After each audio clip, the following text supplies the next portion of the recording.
Tak, hurmatli tinglovchilar. Hozir siz bilan birgalikda biz oddiy ifodalarni Python dasturida hisoblashni o'rganamiz. Buning uchun ekranimizning pastki qismida Python dasturini ishga tushiramiz. Python dasturini ishga tushirdik. Python dasturimizda demak shunday oyna ochildi.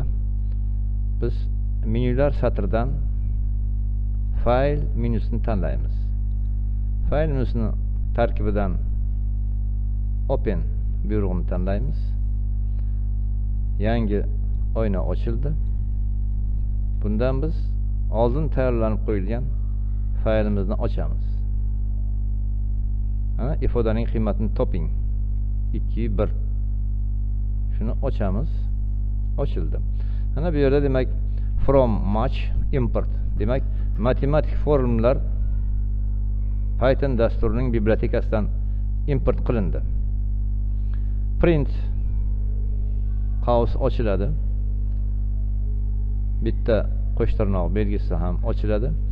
Agar k teng 3 bo'lsa, 1 yarim bo'lsa, 5 bo'lsa, 10 bo'lsa, berilgan k kvadrat plus 4 taqsim 2 ko'paytirilgan k minus 4 ifodaning qiymatini hisoblang deyapti.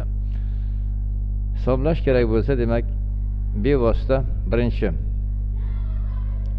input tugmasini bosamiz. Bizga demak ifodalarni qiymatlarini kiritish uchun bevosita run shu berilgan dasturni demak ishga tushirish uchun runni tarkibidan run modul yoki F5 tugmasini bosamiz.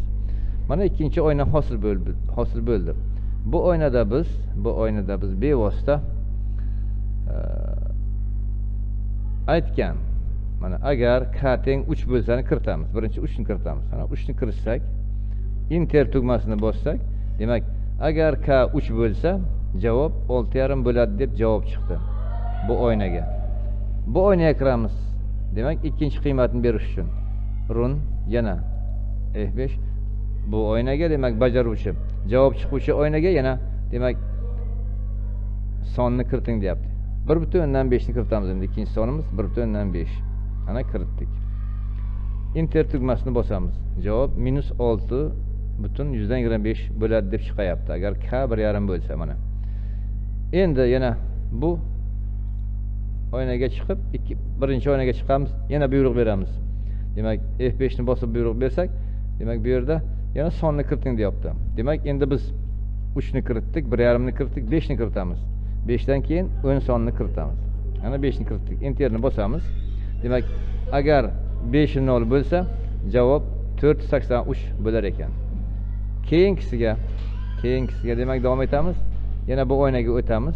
Bu oynaga o'tib yana F5 ni bosamiz. F5 ni bosib 4-chi qiymatimiz 10 ni beramiz. 10 qiymatini bersak, ana 10 qiymatini berdik. Enter ni bosamiz. Enter ni bossa agar, demak k agar 10 bo'lsa, javob +6,5 bo'ladi deb chiqaryapti. Azizlarim, mana shunday ifodalarni hisoblash uchun Python dasturidan foydalanish mumkin. E'tiborlaringiz uchun rahmat. Xayr, sog' bo'linglar.